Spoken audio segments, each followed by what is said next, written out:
Welcome to The Last Breakfast. Please enjoy the video.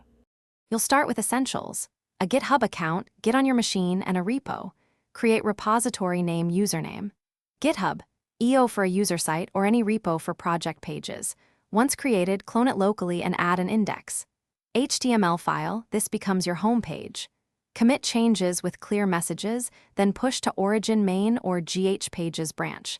Make sure to use descriptive commits so you can track changes. This gets the site files ready on GitHub for the next configuration steps. You now configure GitHub pages in the repository settings under Pages. Choose the branch, main or GH pages, and select the root or /docs folder where your index. HTML lives. Once you save, GitHub starts a build and provides a site URL. Note the published address.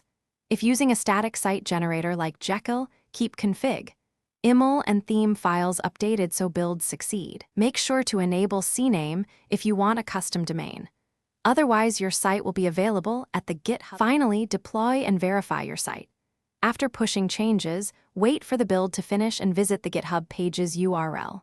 If the page shows 404 or broken assets, check file paths, branch selection, and index. HTML location. These are the usual culprits. For custom domains, make sure DNS and CNAME records match GitHub's requirements and propagation has completed. If problems persist, switch branches or review build logs and actions. This reveals errors to fix so your site goes live reliably.